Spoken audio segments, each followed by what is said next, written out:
qui est Angola, juste rencontre à deux États, les chefs d'État, Oyo, Bazali, la crise et sécurité. On a discuté, Maïmatali, Bitouma, la carte Yamboka, la mission. On trouve solution, on trouve compromis pour que Bitouma, la reste ici et si là. Monsieur Chilo, là, qui est Angola. Je vois le être sur le milieu clairement. Apesi ngai mission en tant que médiateur. Nakutanisa bino mibale na Paul Kagame. Est-ce qu'on dit bien ngo Tshisekedi na lobi nazali d'accord? Nandimi médiation na yo. Ayebisi sur Tshisekedi clairement. Date tokopesa bino.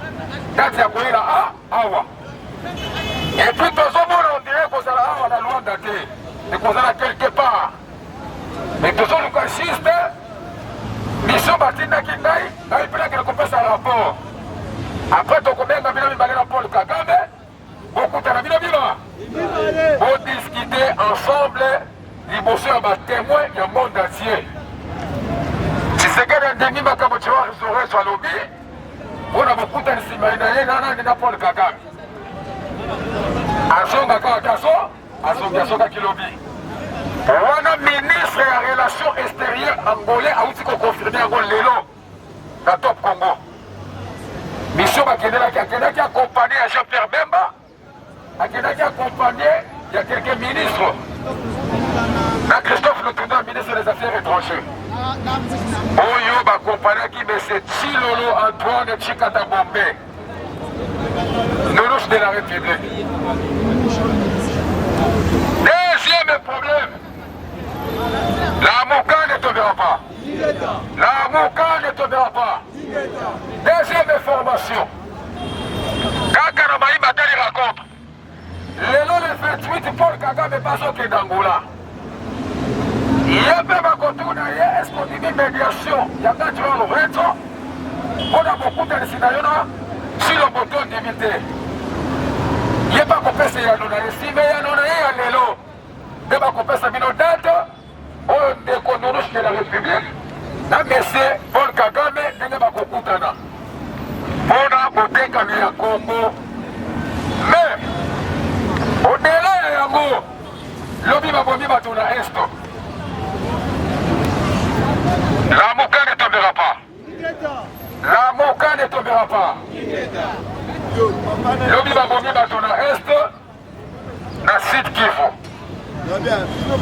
Babomi bato na Goma na komini ya Busovo bato bakufi babomi bato ebele ya 3 morts et soda moko na Tanganyika 2 morts et puis soda moko babomi. Pourquoi? Peuple a marché côté de la sécurité armée dans la police babali kobeta peuple massacre.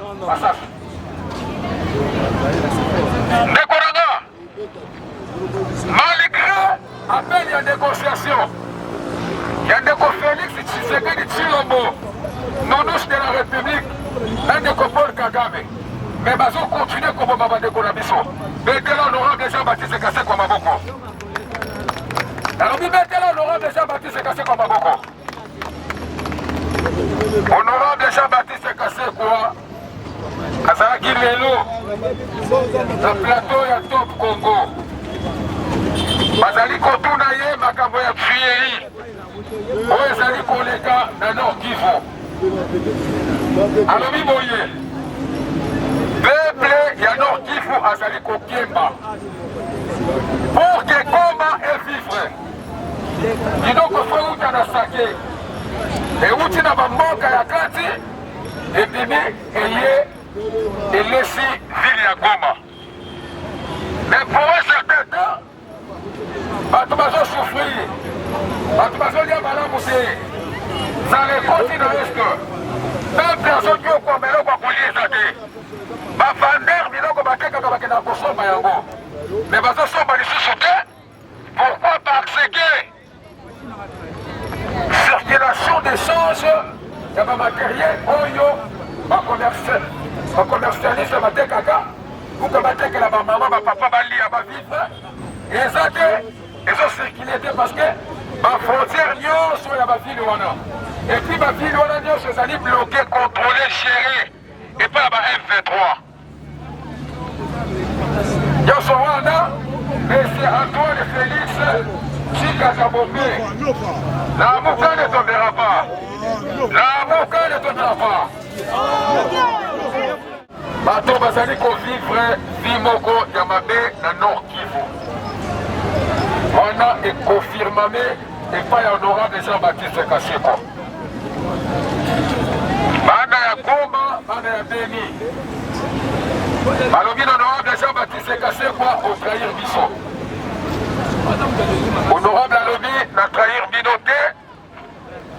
Natikali ferme na ba décision ya leader na ngambo na mboka Martin Fa. Tekele maboka bien. Et puis à quel au-delà, Jean-Baptiste Kaseko na top combat lobi Fayulu n'est pas conflictuel. Fayulu n'est pas dictateur. Fayulu, c'est un homme idéal. C'est un homme rationnel. Si Tshisekedi fait que mboka otolo wana crise atika kokende konégocier na Kagame asonga tokende na dia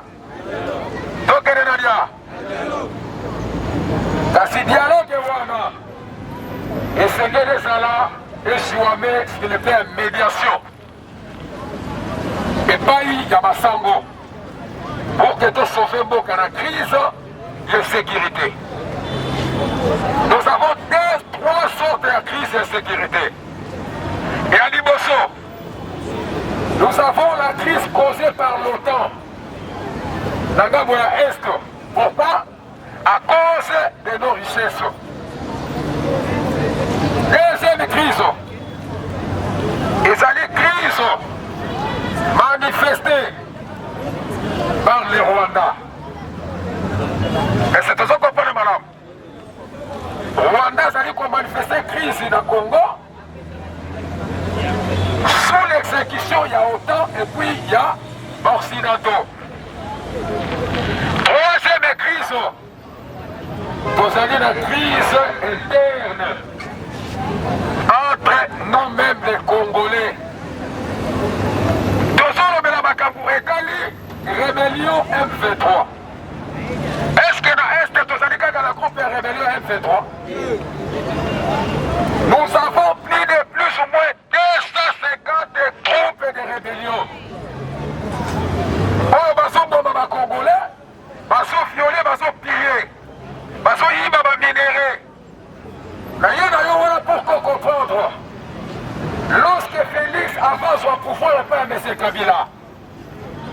Félix est allé signer les accords dans Nairobi. Tobengi yango la zone sinistrée. La zone sinistrée, c'est-à-dire Elingi Kolobaboye. Tous les partis Est et qu'on dépendre dans ma Congolais T. Et ce qui les dépendre dans ma M23 et puis dans Rwanda. Lorsqu'on parle des partis Est, ils ont dit qu'un Nord qui foutait. Parti Est, Madina, Tanganyika, Maniema, Nord Kivu, Sud Kivu, Professeur Ituri, Haut-Ouélé, Basse-Ouélé, Nyonso wana tobengi yango parti Est. Il y a République démocratique du Congo. Est tolobaka yango wana. Zone sinistrée wana pona nini? Et qu'on ne pendre pona nini et pas F23. C'était les accords si l'Ongo est allé à Québec au signer dans Mboka ya Kenya, à Nairobi. Lorsque Uhuru Kenyatta était en vie, a signé l'accord. Andima, la partie à Maniema, on commence à cause de la nommé et pas un membre à F23. La armée, la militaire Nyonso, la armée, il faut pas la nommer toujours dirigée par la F23. La chef de localité, ma chef de groupement, il faut mettre là-bas Tutsi, ma congolité. C'est-à-dire, les partis Est, tous les partis étaient gérés par les Tutsi et par l'M23.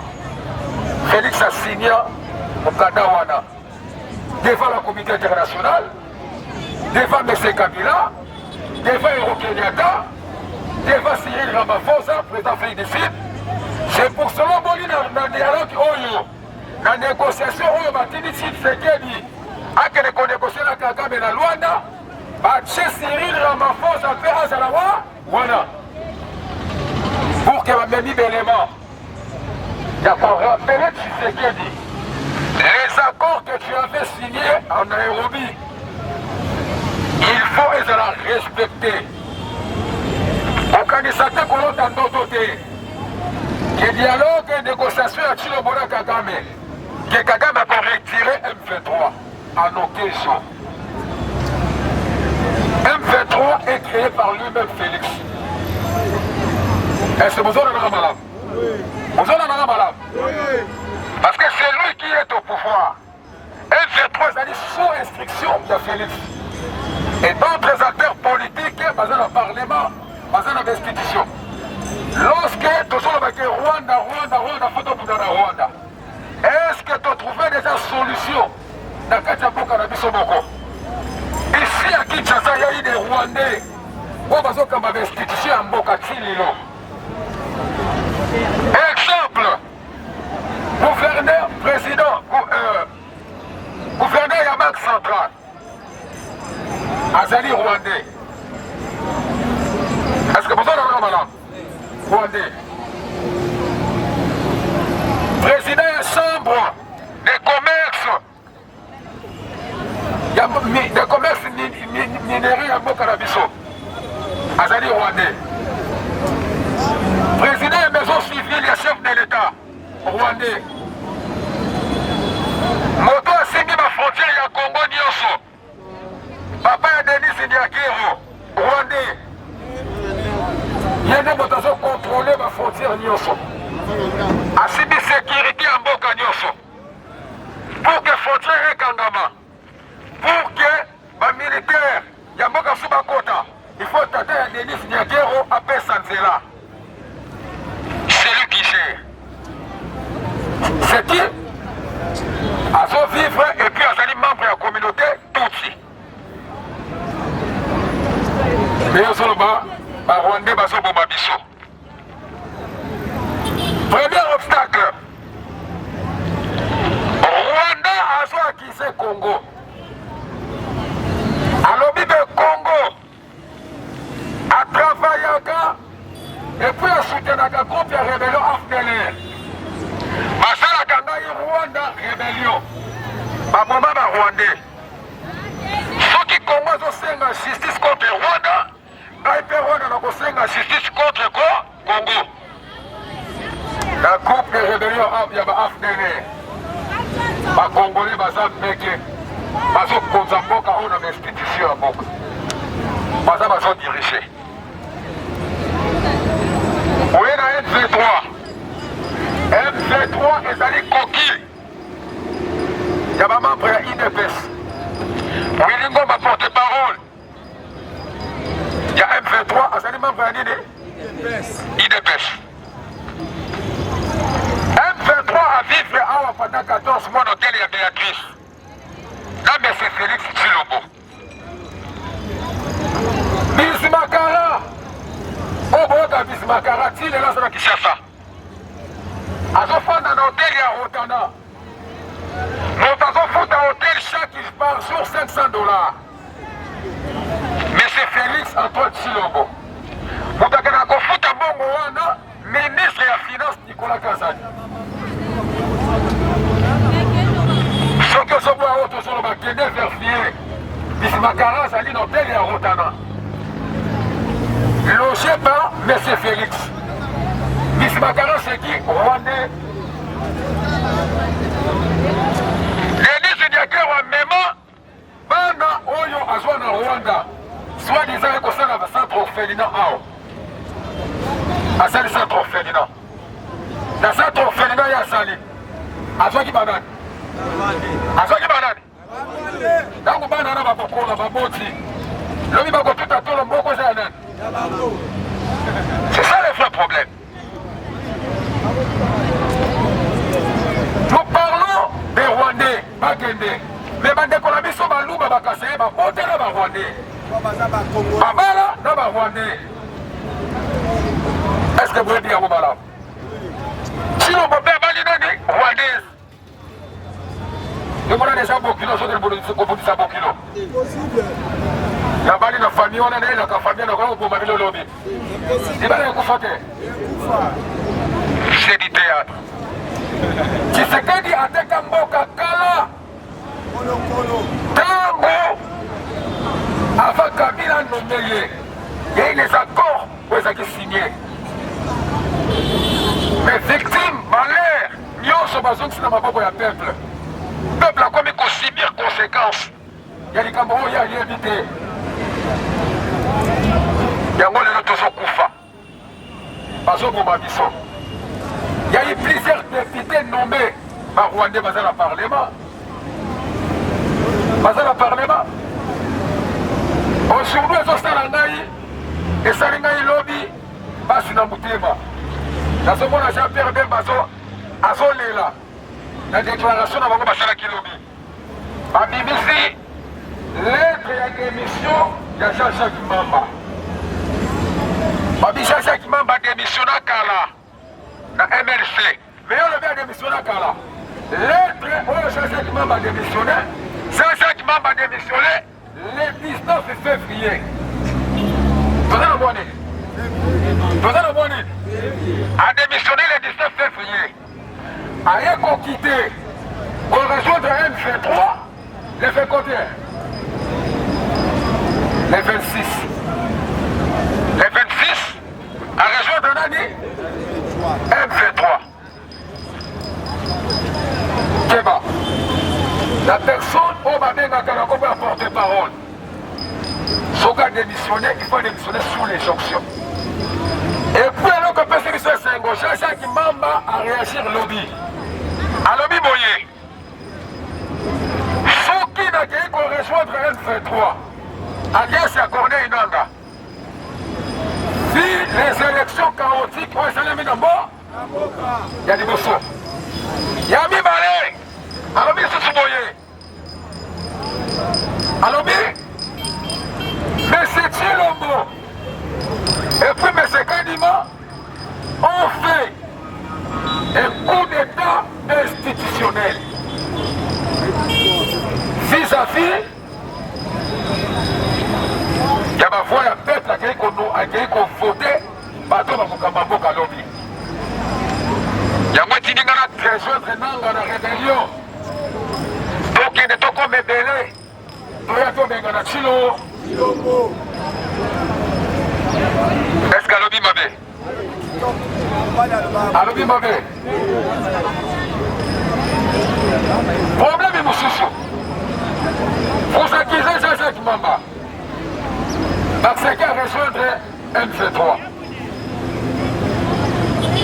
Même Basalanat. Jean-Pierre même Basalakina. Lélo Azanan. Ministre Anin.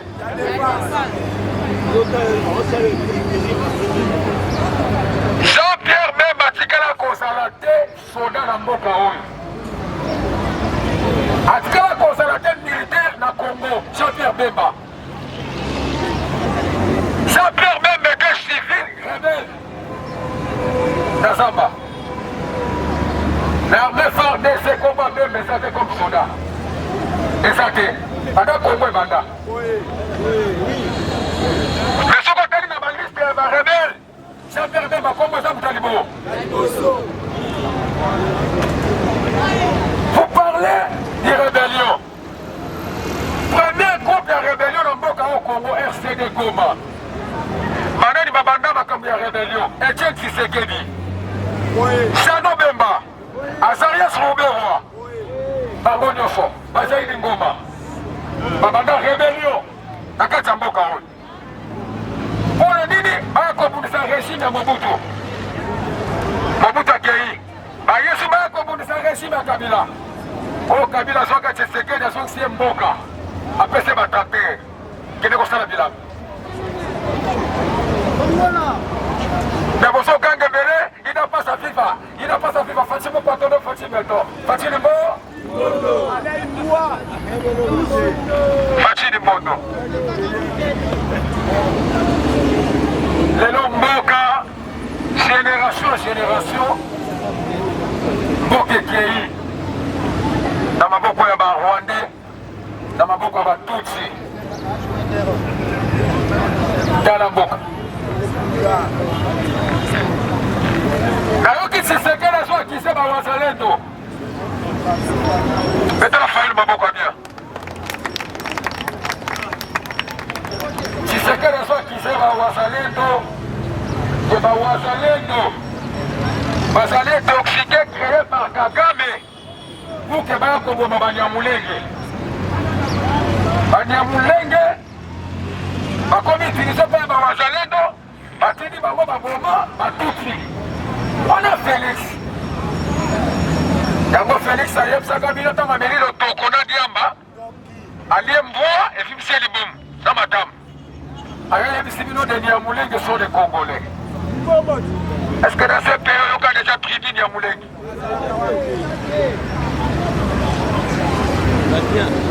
Soko yebisi nga Banyamulenge babotaki na Congolais la chasette. Parce que la loi dit, quelqu'un dit la loi. La loi dit ceci. Motono s'avotami na mabele ya Congo. L'office face de nationalité à Nini, ya Congo. Voilà la loi. Atara indien, atara chinois. Abotami na mabele na biso awa. Face de nationalité congolais. Voilà la loi. Mais koyoka tribu Nyamulenge na Congo, est-ce que y a yoka yango? C'est ça. Sixième obstacle au sein de l'Union sacrée. Betela Fayulu Maboko. Betela Fayulu Maboko. Cour constitutionnelle. Alingi invalidé ma député Moïse Katumbi. Oyoki déclaration ya badepute ya Moïse Katumbi lobi ya ensemble balobi bazali menacé cour constitutionnelle azali kolongola certains camarades de badepute mosusu ya ensemble aremplace bato ya union salité pour ke bapartage baposte na bango bien malamu ifa longola ya opposition ya Moïse Katumbi aekarte badepute mosusu pour que y a nommé ma député na Moussou mosusu nazolo banayo ese eloko esalemi déjà na bandeli. Sixième obstacle au sein de l'union salité. Moïse Katumbi menacé par la cour constitutionnelle. Bonne année. Il y a certains candidats députés qui ensemble pour la République à Moïse Katumbi. Cour constitutionnelle, à ce moyen à quoi valider Bango. A remplacé ma député Moussoso, on va aller membre de l'Union salité. Moïse Azoli na Munokamboka. Pourquoi Basali et Bobo? On a la Bokebi. Faut que tu aies formation malade. Parce que Moïse a eu qui m'a le Martin Fayot. Martin de l'invitation à Boyi qu'on ne connaît pas Kabouya. Et puis si Bango Mouté m'a pas,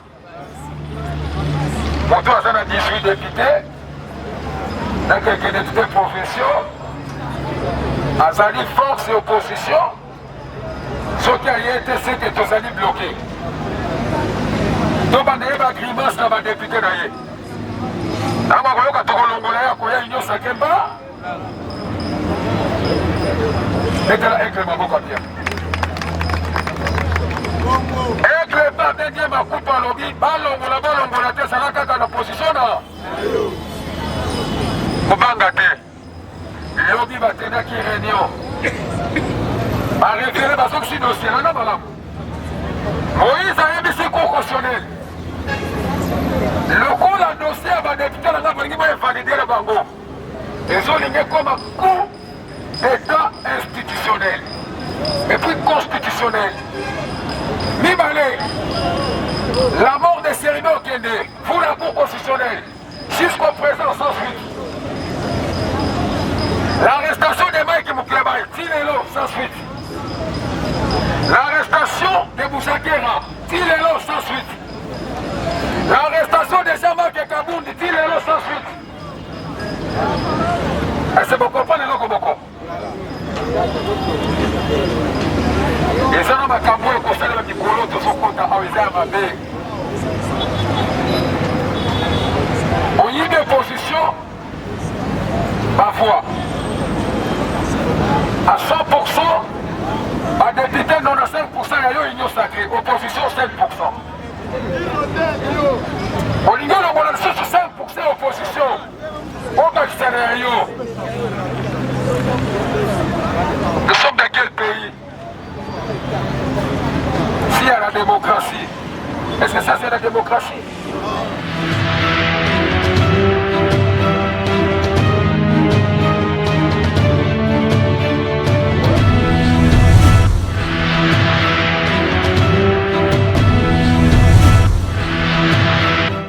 Et Museveni l'avait dit à la délégation des ministres des Affaires étrangères de SADC que le Congo a besoin d'un dirigeant faible. Kabila est trop fort. On lui dit faites ceci, il refuse. Et qu'est-ce qu'on nous disait de faire? De donner à Museveni et à ses frères des concessions, parce qu'il s'y trouvait déjà. Je ne sais pas s'il coopérait avec les autres, le Mobutistes avant. Ils avaient des concessions. On leur disait maintenant, allez régulariser votre situation au ministère de Mines. Pour eux, c'était là des insultes. Ils avaient droit d'avoir des concessions au Congo. On a dit, messieurs, c'est pas possible. Droit de frauder les cafés, le bois, la papaye, l'or. Et comme on ne pouvait accepter que ces choses se fassent autrement que par le canal légal établi, c'était une source de mésentente. Enfin, l'expansion territoriale est une autre motivation. L'empire Himatusi a besoin de territoires, des terres congolaises. Et vous savez que nous ne sommes pas d'accord.